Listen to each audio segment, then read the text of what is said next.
अस्सलाम वालेकुम एवरीवन, मैं हूं मोहम्मद तलहा। आप लोग देख रहे हैं तलहा स्पेस एकेडमी। तो अगर बात की जाए मॉलिक्यूल्स की, बात की जाए एटम्स की, तो हमारे जो कंपोजिशन है एटम की, उसके अंदर आप जानते हैं कि इलेक्ट्रॉन कैरी करता है नेगेटिव चार्ज और प्रोटॉन कैरी करता है पॉजिटिव चार्ज।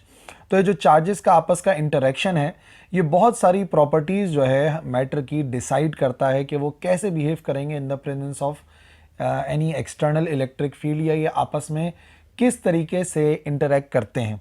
इन सब को समझने के लिए एक बहुत ही अहम टॉपिक है और वो है इलेक्ट्रिक डायपोल का टॉपिक, जिसको पढ़ के हम इलेक्ट्रिक डायपोल मूवमेंट को समझेंगे और फिर आज की इस वीडियो के अंदर ड्राइव करेंगे एक्सप्रेशन फॉर इलेक्ट्रिक इंटेंसिटी या electric field at a point due to electric dipole. तो सबसे पहली बात यह है कि इलेक्ट्रिक डायपोल को समझना पड़ेगा। याद रखिए, इलेक्ट्रिक डायपोल पेयर है इक्वल एंड ऑपोजिट चार्जेस का, यानी कि दो चार्जेस हैं जिनका मैग्नीट्यूड बराबर है, मिकदार बराबर है, इक्वल है, बट हैं दोनों ऑपोजिट, यानी कि एक पॉजिटिव है और दूसरा नेगेटिव है, separated by a considerably short distance. जो उनके दरमियान का डिस्टेंस है वो कम है, ठीक है ना, अगर देखा जाए कंसीडरेशन में तो काफ़ी शॉर्ट डिस्टेंस है। इन एन इलेक्ट्रिक डायपोल, अगर बात की जाए इलेक्ट्रिक डायपोल की, तो जो मैग्नीट्यूड होता है दोनों चार्जेस का, उसका इक्वल होना ज़रूरी है, और अगर वो डिफरेंट मैग्नीट्यूड के होंगे तो फिर वो इलेक्ट्रिक डायपोल नहीं बनेगा, ठीक है ना। तो इलेक्ट्रिक डायपोल से मुराद एक सिस्टम है, कॉम्बिनेशन है, कॉन्फ़िगरेशन है, जिसके अंदर दो चार्जेस मौजूद हैं जो कि दोनों बराबर हैं मिकदार में। जैसे मिसाल के तौर पे एक इलेक्ट्रॉन हो सकता है, एक प्रोटॉन हो सकता है, दोनों के ऊपर अमाउंट ऑफ चार्ज तो इक्वली होता है और दोनों की साइन डिफरेंट होती है, एक पॉजिटिव होता है, एक नेगेटिव होता है। जैसे मिसाल के तौर पे NaCl, Na सोडियम के ऊपर एक पॉजिटिव चार्ज है, क्लोरीन के ऊपर एक नेगेटिव चार्ज है। तो वो जो है जब मॉलिक्यूल बना हुआ है, आपस में कंबाइन हुए हुए हैं, तो वो इलेक्ट्रिक डायपोल के तौर पे लिए जाएंगे, क्योंकि उनके दरमियान का जो डिस्टेंस है वो कंसिडरेबली बहुत कम होता है।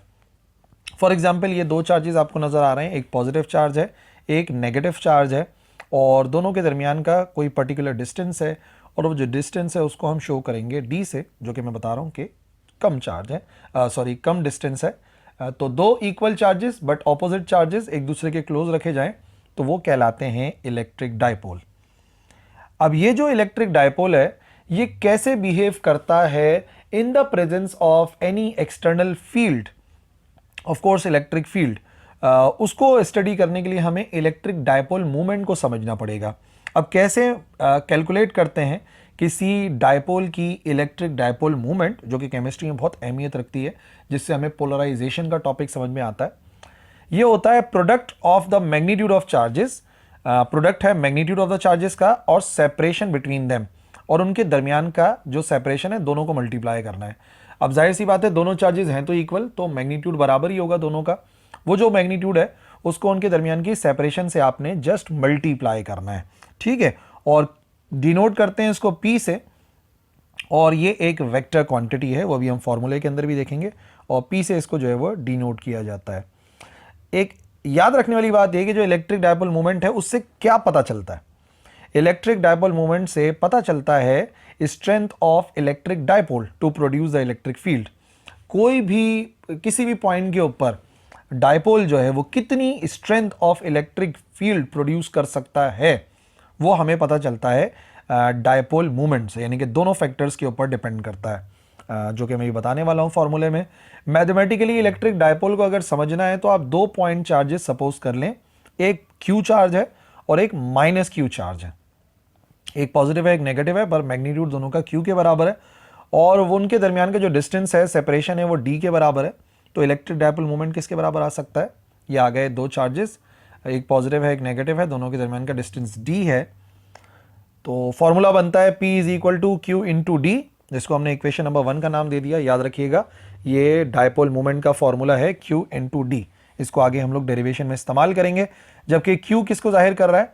Q जाहिर कर रहा है मैग्नीट्यूड ऑफ द चार्ज को, चाहे पॉजिटिव चार्ज का देखो चाहे नेगेटिव को, और D जो है वो इनके दरमियान का सेपरेशन है, separation between the two charges. अच्छा जी, जो डायरेक्शन होती है डायपोल मूवमेंट की वो नेगेटिव से पॉजिटिव चार्ज की तरफ होती है। और पूछी जाए ये बताइए डायपोल मूवमेंट की क्या डायरेक्शन है, तो dipole movement is always directed from the negative charge to the positive charge. Electric field की बात नहीं कर रहे, इलेक्ट्रिक फील्ड तो हम पढ़ के आ चुके हैं कि वो away from the positive charge होती है एंड टुवर्ड्स नेगेटिव चार्ज होती है, बट इलेक्ट्रिक डायपोल मूवमेंट जो है वो नेगेटिव चार्ज से पॉजिटिव चार्ज की तरफ होती है। और जो एसआई यूनिट होता है इलेक्ट्रिक डायपोल मूवमेंट का, वो होता है कूलम मीटर, क्योंकि अगर आप इसका फॉर्मूला देखें तो चार्ज इंटू डिस्टेंस है, चार्ज का यूनिट होता है कूलम और डिस्टेंस का यूनिट होता है मीटर के बराबर। ठीक है जी, अब आ जाते हैं अपने अगले और मेन काम की तरफ। हमें इलेक्ट्रिक फील्ड मालूम करनी है एक इलेक्ट्रिक डायपोल की वजह से। ठीक है, तो ये एक इलेक्ट्रिक डायपोल है जहां पर एक नेगेटिव चार्ज है और एक पॉजिटिव चार्ज है, और उनके दरमियान का जो सेपरेशन है उसको हमने सपोज किया है डी के बराबर। तो अब सबसे पहले हमें क्या करना होगा, सबसे पहले हमें सपोज करना होगा कि लेट से जो नेगेटिव चार्ज है ये पॉइंट ए पर लाई कर रहा है और ये जो पॉजिटिव चार्ज है ये पॉइंट बी पर लाई कर रहा है। ठीक है ना, हमने पॉइंट सपोज कर लिया, यहाँ पर पॉइंट ए हो गया, यहाँ पे पॉइंट बी हो गया। अब जो हमें इलेक्ट्रिक इंटेंसिटी मालूम करनी है वो किसी पर्टिकुलर पॉइंट पे मालूम करनी है, तो वो पॉइंट हम यहाँ पे सपोज कर लेते हैं, लेट से ये हो गया वो पॉइंट, और इस पॉइंट को नाम दे देंगे पॉइंट सी का। और थोड़ा सा ध्यान रखना, ये जो पॉइंट सी है ना, ये माइनस क्यू और प्लस क्यू के दरमियान में आना चाहिए। यानी कि अगर मैं सपोज कर लूँ यहाँ से लेके यहाँ तक का एक डिस्टेंस है, इधर से इधर तक का जो डिस्टेंस सपोज करेंगे ये आ गया। ठीक है, इसको हमने यहाँ पे ड्रॉ कर लिया और ये आपको पता है डिस्टेंस डी के बराबर है। और ये जो मैंने सपोज करा है पॉइंट सी, ये किसी ना किसी पर्टिकुलर हाइट पे सपोज करा है। तो इधर अगर हम लाइन बना लेते हैं, ये हमारे पास एक लाइन आ गई और जहाँ पर ये मीट कर रही है ना, ये हमारे डायपोल के एक्सिस को, इसको हम नाम दे सकते हैं पॉइंट डी का। ठीक है, कैपिटल डी कर देते हैं। तो पॉइंट ए हो गया, बी हो गया, सी हो गया। और याद रखने वाली बात यह है कि ए से डी तक का डिस्टेंस d/2 के बराबर है और डी से बी तक का डिस्टेंस भी d/2 के बराबर है, क्योंकि चार्जेस के दरमियान का जो डिस्टेंस है वो स्मॉल डी था, तो दो हिस्सों में डिवाइड कर सकते हैं। अब बात यह कि जो इलेक्ट्रिक इंटेंसिटी हमें मालूम करनी है वो हमें मालूम करनी है due to positive and due to negative at point C. तो इलेक्ट्रिक फील्ड की डायरेक्शन आपको पता है ना, away from the positive charge होती है एंड टुवर्ड्स नेगेटिव चार्ज होती है। तो बी की वजह से जो सी पॉइंट के ऊपर इलेक्ट्रिक इंटेंसिटी लगेगी, अगर मैं यहां पे सपोज कर लूं एक पॉजिटिव चार्ज, तो ये पॉजिटिव उस पॉजिटिव को रिपेल करेगा इस डायरेक्शन में। ठीक है, तो मैं बना लेता हूं, जो इलेक्ट्रिक इंटेंसिटी बनेगी due to positive charge point C तक, वो इस डायरेक्शन में बनेगी। ठीक है ना, यहाँ पर डॉटेड कर लेते हैं और ऊपर जो है पूरी बता दूंगा। जो इलेक्ट्रिक इंटेंसिटी है वो इस तरीके से ऊपर की तरफ एक्ट करेगी। ये इलेक्ट्रिक इंटेंसिटी है ड्यू टू पॉजिटिव चार्ज, तो मैं इसको ई पॉजिटिव का नाम दूंगा। ठीक है, बट जो इलेक्ट्रिक इंटेंसिटी होगी ड्यू टू नेगेटिव चार्ज, उसमें एक बात समझने वाली ये है कि अगर मैं यहाँ पर एक पॉजिटिव चार्ज सपोज करता हूँ पॉइंट सी पर, तो नेगेटिव उसे इस तरीके से अट्रैक्ट करेगा। तो जो इलेक्ट्रिक इंटेंसिटी होगी ड्यू टू, या इलेक्ट्रिक फील्ड होगी ड्यू टू नेगेटिव चार्ज, वो कुछ इस तरीके से काम करेगी। पॉइंट सी से ना यहाँ से इस तरीके से काम करेगी और ये पहुँचेगा हमारे पॉइंट ए तक। और इलेक्ट्रिक इंटेंसिटी कहाँ तक है, याद रखना, जितनी लंबाई ई पॉजिटिव की होगी, क्योंकि मैग्नीट्यूड तो बराबर है, तो जितनी लंबाई इसकी होगी उतनी ही लंबाई जो है वो ई नेगेटिव की भी होगी। यानी कि electric intensity due to negative charge की भी इतनी होगी। थोड़ा सा जब ड्रॉ कर रहे हो ना तब भी ध्यान रखना कि दोनों की जो लंबाई है ना वो बराबर आनी चाहिए। तो अगर यहाँ तक ई पॉजिटिव है तो यहाँ तक हम कर लेते हैं ये ई नेगेटिव। ठीक है, अब ये दोनों इलेक्ट्रिक फील्ड्स तो आ गई, पॉजिटिव की भी नेगेटिव की भी। बट अहम काम यह है कि अब हमें इसको, इसके जो कंपोनेंट्स हैं उनमें रिजॉल्व करना पड़ेगा। ठीक है, हमने वेक्टर्स वाले चैप्टर के अंदर पढ़ा है कि किस तरीके से रिजॉल्व करते हैं। तो सबसे पहले अगर मैं ई पॉजिटिव को रिजॉल्व करता हूँ उसके कंपोनेंट्स में, तो हम क्या करेंगे, लेट्स से ये हमारे पास एक्स एक्सिस आ गया, इस डायरेक्शन में जो एक्स एक्सिस होता है ये एक्स एक्सिस है। ठीक है, और उसी को हम मिला देंगे इस वेक्टर के हेड से, इसी को हम मिला देंगे इस वेक्टर के हेड से। तो इसका मतलब ई पॉजिटिव के दो कंपोनेंट्स बन गए, एक ये वाला कंपोनेंट बना है, एक ये वाला कंपोनेंट बना है। ये जो कंपोनेंट है ये आपको एक्स में नजर आ रहा है ना, एक्स एक्सिस में नजर आ रहा है, तो इसको हम क्या बोल देंगे, इसको हम बोल देंगे ये हो गया ई पॉजिटिव का एक्स कंपोनेंट। ठीक है, इसको हमने बोल दिया ई पॉजिटिव का एक्स कंपोनेंट। और ये वाला जो नजर आ रहा है इसको हम बोलेंगे ई पॉजिटिव का वाई कंपोनेंट। सबसे पहले मैंने क्या करा, मैंने रिजॉल्व कर लिया ई पॉजिटिव को उसके दो कंपोनेंट्स में। अब क्या करेंगे, अब हम रिजॉल्व करेंगे ई नेगेटिव को उसके कंपोनेंट्स में। बिल्कुल इसी तरीके से यहां पर एक लाइन बनेगी जो कि ऊपर की तरफ जाएगी, ठीक है, वेक्टर के हेड से, ताकि उसका वाई कंपोनेंट मिल जाए, और फिर इसको ज्वाइन कर देंगे इसके टेल से। ये आ गया कंपोनेंट। तो ये ई पॉजिटिव, ये वाला जो है ना इधर वाला वाई वाला, ये कहलाएगा ई नेगेटिव की वजह से वाई कंपोनेंट, और ये जो रेड से मैंने इस तरीके से बनाया है इसको यहाँ पे शो कर देता हूँ, ये हो जाएगा ई नेगेटिव की वजह से एक्स कंपोनेंट। तो ई पॉजिटिव और ई नेगेटिव दोनों हमें साथ साथ नज़र आ रहे हैं। ये ब्लैक भी इसी डायरेक्शन में है और जो रेड वाला मैंने बनाया ये भी इसी डायरेक्शन में।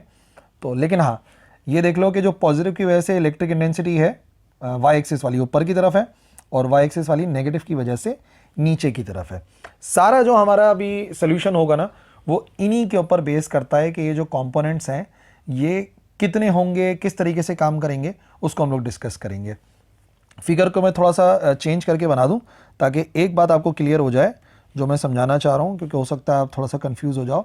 तो हम एक काम कर लेते हैं अपनी आसानी के लिए, उसमें ये कर लेते हैं कि पॉजिटिव वाले को जो है ना ये नेगेटिव वाला नीचे की तरफ है, तो इसको हम बोल देते हैं ई नेगेटिव का एक्स कंपोनेंट, और ये जो ब्लैक वाला है वो ऊपर की तरफ है ई पॉजिटिव, इसको कर देते हैं ई पॉजिटिव का एक्स कंपोनेंट। तो आपको नज़र आ रहा है कि दोनों एक ही सिम के अंदर नज़र आ रहे हैं। अब इसी फिगर से ये जो हमने बनाई है ना ये बहुत इंपॉर्टेंट है, इसी से सारी डेरिवेशन हमने करनी है electric field due to an electric dipole. बस एक बात और सपोज कर लेते हैं कि ये जो सी से लेके डी तक की जो हाइट है इसको वाई का नाम देंगे, और ए से लेके जो सी तक का डिस्टेंस है वो भी आर होगा, और बी से लेके सी तक का डिस्टेंस उसको भी आर का नाम देंगे। ठीक है ना, ये डिस्टेंसेस हमने सपोज कर लिए। और अब हम इलेक्ट्रिक इंटेंसिटी का जो फॉर्मूला है उसको ड्राइव करते हैं। सबसे पहली बात ये देखो कि पॉइंट पी के ऊपर कितनी इलेक्ट्रिक इंटेंसिटीज काम कर रही हैं। ठीक है, देयर आर, ये सब मेंशन करेंगे जो मैंने समझाया था, there are 2 electric fields at point C. That is कौन कौन सी हैं, एक ई पॉजिटिव है और एक ई नेगेटिव है। ई पॉजिटिव पॉजिटिव चार्ज की वजह से, ई नेगेटिव नेगेटिव चार्ज की वजह से। अब हम क्या करेंगे, हम इसको रिजॉल्व करेंगे। ये जो दोनों इंटेंसिटीज हैं इनको हमने रिजॉल्व किया था, लेकिन वैल्यूज तो नहीं लिखे ना। Resolving E positive and E negative in two components. ठीक है, हमने उसको कॉम्पोनेंट्स में रिजॉल्व करना है। तो ई पॉजिटिव के 2 कंपोनेंट बनेंगे, ई नेगेटिव के 2 कंपोनेंट बनेंगे। ई पॉजिटिव का जो एक्स कंपोनेंट बनेगा, तो एक्स के साथ आप अगर रेजोल्यूशन ऑफ वेक्टर याद करो तो जो भी एंगल के सामने वाली साइड होती है, यहाँ पे जो भी एंगल बनेगा, थीटा एंगल बनेगा, एंगल के सामने वाली साइड के लिए साइन थीटा आता है, और जो साइड बच जाती है उसके साथ कॉस थीटा आता है। तो ए एक्स बराबर होता है ए कॉस थीटा, ए वाई बराबर होता है ए साइन थीटा। याद होगा आपको रेक्टेंगुलर कंपोनेंट मेथड में, नहीं तो जाके लेक्चर देख लो, अभी रिवीजन हो जाएगा। ठीक है, तो ई पॉजिटिव एक्स बराबर होना चाहिए इलेक्ट्रिक इंटेंसिटी कितनी है उसके एक्स कंपोनेंट के। एक्स के लिए क्या इस्तेमाल होता है, कॉस थीटा। इसी तरीके से जो ई नेगेटिव वाई, ई पॉजिटिव वाई होगा वो बराबर होगा ई साइन थीटा के। अब आप एक बात सोचोगे मैंने यहाँ पे ई पॉजिटिव या ई नेगेटिव क्यों नहीं लिखा, क्योंकि एक बात याद रखो बच्चों, पॉइंट सी के ऊपर चाहे पॉजिटिव की इलेक्ट्रिक फील्ड हो चाहे नेगेटिव की इलेक्ट्रिक फील्ड हो, वो फील्ड तो बराबर ही रहेगी। क्यों बराबर रहेगी, अगर आप लोग याद करें तो इलेक्ट्रिक इंटेंसिटी का जो फॉर्मूला है 1/4 पाई एप्सिलॉन नॉट, जो कि कूलम्स लॉ से निकलता है, वो चार्ज पे डिपेंड करता है और डिस्टेंस पे डिपेंड करता है। और नोट करने वाली बात यह है कि ए से सी तक का फासला और बी से सी तक के फासले तो बराबर हैं, दोनों आर आर के बराबर हैं, चार्ज भी बराबर, आर भी बराबर। तो इसका मतलब इलेक्ट्रिक इंटेंसिटी के साथ पॉजिटिव या नेगेटिव लिखने की जरूरत है नहीं। आप दोनों को इसी तरीके से लिख सकते हो कि वो जो है बराबर है ई कॉस थीटा और ई साइन थीटा। इसी तरीके से जब नेगेटिव को रिजॉल्व करोगे उसके कंपोनेंट्स में, तो ई नेगेटिव एक्स कंपोनेंट बराबर आएगा ई कॉस थीटा के, एक्स के लिए कॉस थीटा आता है, और जब वाई की वैल्यू निकालोगे तो वाई के लिए ई साइन थीटा आएगा। अगर आप इस स्टेप में ई के साथ पॉजिटिव या नेगेटिव लिख भी देते हो तब भी कोई इफेक्ट नहीं पड़ेगा, आगे जाके आपने उसको बराबर करना ही करना है। ठीक है जी, तो स्टेप नंबर 1 में मैंने क्या करवाया, मैंने बताया कितनी इलेक्ट्रिक फील्ड्स हैं। स्टेप नंबर 2 में मैंने रिजॉल्व कराया। अब आप देखो स्टेप नंबर 3 में कौन से कंपोनेंट्स हैं जो एक दूसरे को बैलेंस करते हुए नजर आ रहे हैं, और कौन से ऐसे कंपोनेंट्स हैं जो आपस में ऐड हो रहे हैं। ये कैसे पता चलता है अगर आपको नहीं मालूम, 2 वेक्टर्स जो सेम डायरेक्शन में होते हैं वो एक दूसरे के साथ एड अप होते हैं, और जो अपोजिट डायरेक्शन में होते हैं वो एक दूसरे को कैंसिल करते हैं। तो आप देख सकते हैं यहाँ पे 2 जो कंपोनेंट्स हैं वो एक दूसरे को रिजॉल्व करेंगे। सिंस ई पॉजिटिव का जो y कंपोनेंट है वो बराबर आ रहा है ई नेगेटिव के y कंपोनेंट के, दोनों अपोजिट डायरेक्शन में है ना, दोनों बराबर हैं। इसका मतलब ये एक दूसरे को क्या कर देंगे, ये एक दूसरे को कैंसिल आउट कर देंगे। अगर ये कैंसिल आउट करेंगे, therefore the net electric field eight point P वो किस पर डिपेंड कर रही है, इज गिवन बाय, उसको कैसे लिखेंगे, जो नेट इलेक्ट्रिक इंटेंसिटी है एट पॉइंट P उसको हम कुछ इस तरीके से लिखेंगे कि जो नेट इलेक्ट्रिक इंटेंसिटी है E वो बराबर होगी, सिर्फ पॉजिटिव वालों को ऐड करना है, यानी कि E पॉजिटिव x कंपोनेंट में ऐड करना है E नेगेटिव के x कंपोनेंट को। देखिए ना, इसका y ऊपर लेके जा रहा है पॉजिटिव वाले का, नेगेटिव वाले का नीचे जा रहा है, तो दोनों एक दूसरे को कैंसिल कर देंगे।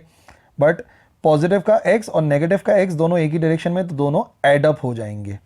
ठीक है, अब फॉर्मूला क्या था, इलेक्ट्रिक इंटेंसिटी इसके लिए भी E कॉस थीटा के बराबर है प्लस, और इसके लिए भी E कॉस थीटा के बराबर है। और अगर वैल्यूज़ देखी जाएं तो इलेक्ट्रिक इंटेंसिटी की जो वैल्यू है वो तो आपको पता है कांस्टेंट है, मैंने आपको बताया वो किस चीज़ पर डिपेंड कर रही है, वो सिर्फ और सिर्फ डिपेंड करती है 1/4 पाई एप्सिलॉन नॉट पे। ठीक है, और Q अपॉन R स्क्वायर होता है। ठीक है, और फिर cos theta as it is plus यहाँ पे भी आएगा 1/4 pi epsilon naught Q upon R square, और साथ में आएगा कॉस थीटा। अब यहाँ पे भी ऐड कर सकते हैं दोनों को, और वैल्यूज़ लिखने के बाद भी आपने देखा ये पूरी वैल्यू इस पूरी वैल्यू में एड अप हो रही है। तो इसका मतलब इलेक्ट्रिक इंटेंसिटी बराबर आ सकती है twice of 1/4 pi epsilon naught Q over R square, और साथ में वैल्यू आ गई कॉस थीटा की। ठीक है जी, अब यहाँ पे थोड़ा सा रुक जाते हैं क्योंकि हमें एक वैल्यू मालूम करनी है। यहाँ पर इश्यूज़ क्या हैं, इश्यूज़ ये है कि सबसे पहले तो आपने किसी तरीके से इस एंगल को मालूम करना है। तो अब दो ट्राइंगल हैं आपके पास, या तो आप ये वाले ट्राइंगल को यूज़ कर लो ACD को, या ट्राइंगल आप यूज़ कर लो BCD। दोनों का आंसर जो है वो इक्वली आना है। ठीक है,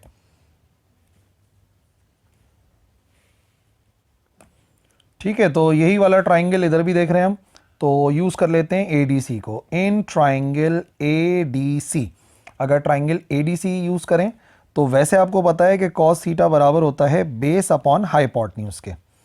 अब इस ट्राइंगल के अंदर ADC के अंदर या ACD के अंदर आप देखिए हाइपोटेन्यूज क्या है, हाइपोटेन्यूज होती है 90 डिग्री के सामने वाली साइड।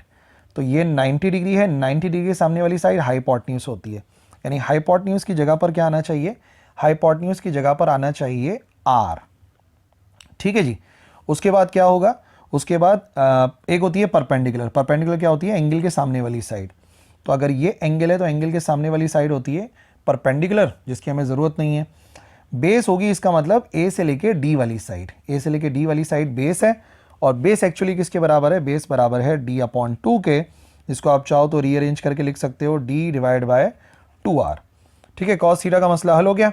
अगर कॉस थीटा की वैल्यू इक्वेशन 1 में पुट करते हैं तो इक्वेशन 1 में पुट करके क्या आंसर आएगा, पुटिंग इन इक्वेशन 1 E बराबर आएगा, किस चीज़ के बराबर आ गया, ये बराबर आ गया 2 × 1/4 pi epsilon naught Q over R square, और कॉस थीटा की जगह पर आ गया D/2R। ठीक है, अब देखिए 2 से 2 हो गया कैंसिल, और R से R मल्टीप्लाई होगा, तो हमारा फॉर्मूला बनेगा इलेक्ट्रिक इंटेंसिटी का। इधर बनाते हैं, इलेक्ट्रिक इंटेंसिटी बराबर आ जाएगी 1/4 पाई एप्सिलॉन नॉट और Q/R³ आ गया। ठीक है, और D भी मल्टीप्लाई के अंदर लिखा हुआ, ये D इधर आ गया और R³ हो गया। अब ज़रा याद कीजिएगा, जो ये हमारे पास D है, QD है, किसके बराबर होता है, सेंस पढ़ के आ चुके हैं, डायपोल मोमेंट। चार्ज को अगर डिस्टेंस से मल्टीप्लाई करते हैं तो जो आंसर आता है वो डायपोल मोमेंट का आता है।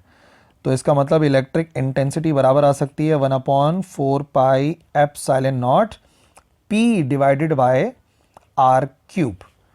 अब सिर्फ जो इशू है वो R की वैल्यू का रह गया है, R की वैल्यू मुझे निकालनी पड़ेगी, और R की वैल्यू भी निकालेंगे ट्राइंगल ADC से। इन ट्राइंगल ADC गौर से देखिए, ये वाली वैल्यू मुझे पता है जिसे बेस कहते हैं, और ये वाली वैल्यू क्या है, ये वाली वैल्यू परपेंडिकुलर है जिसे y कह रहे हैं।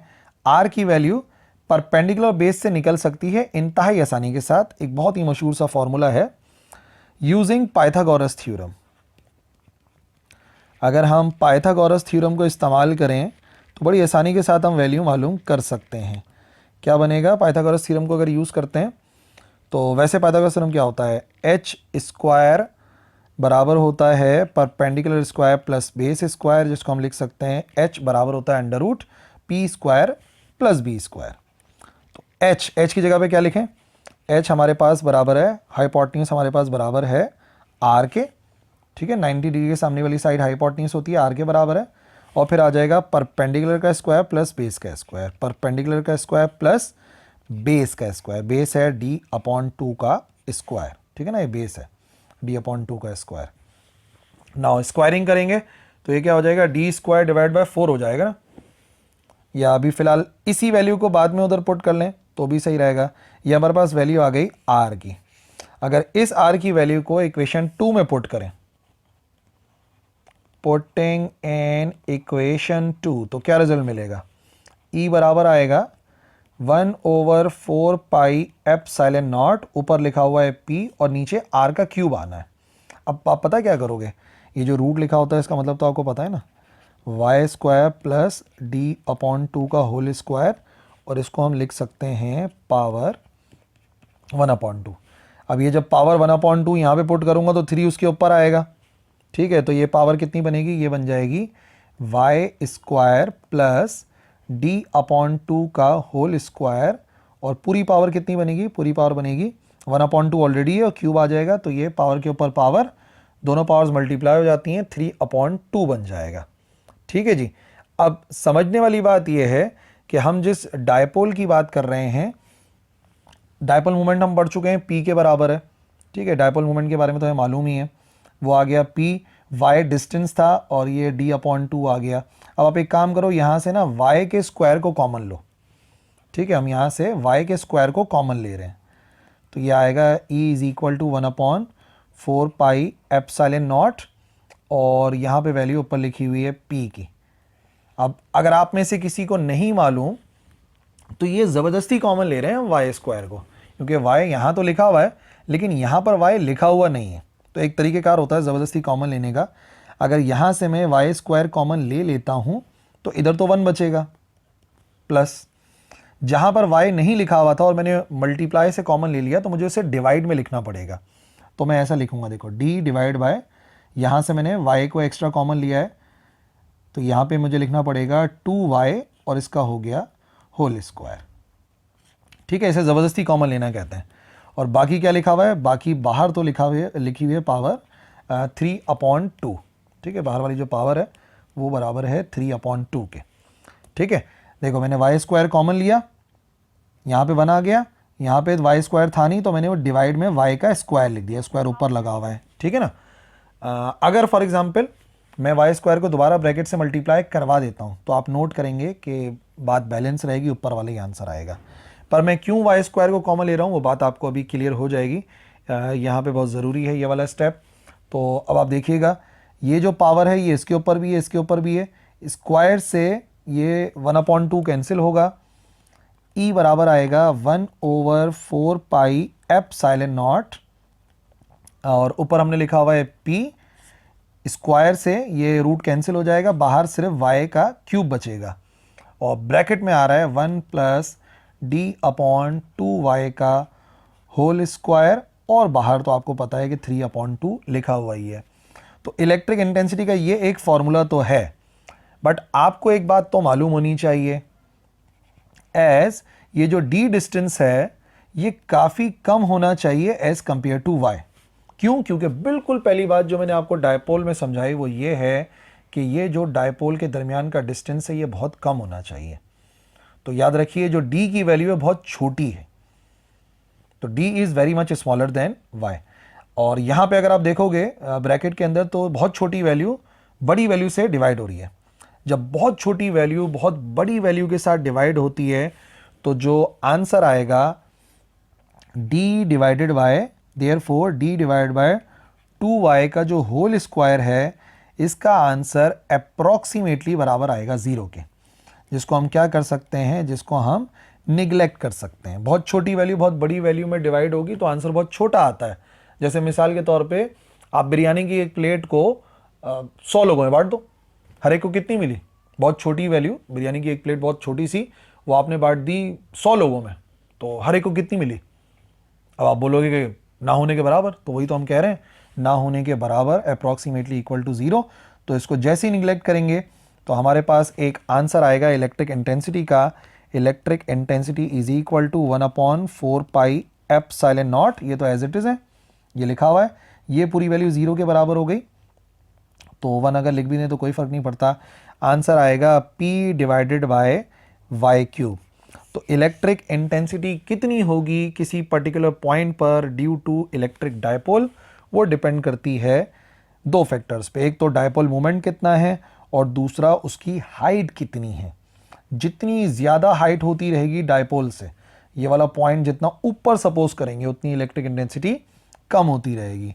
और सब कुछ किस पे डिपेंड करेगा डायरेक्टली, वो है डायपोल मोमेंट पे। ठीक है ना, यही चीज़ हमें मालूम करनी थी, ड्राइव करनी थी, हमने ड्राइव कर ली है। आई होप आपको समझ में आ गई होगी डेरिवेशन। फिर भी कोई सवाल है तो कमेंट सेक्शन में लिखना, मैं ज़रूर रिप्लाई करूँगा। दैट्स ऑल, अल्लाह हाफिज़।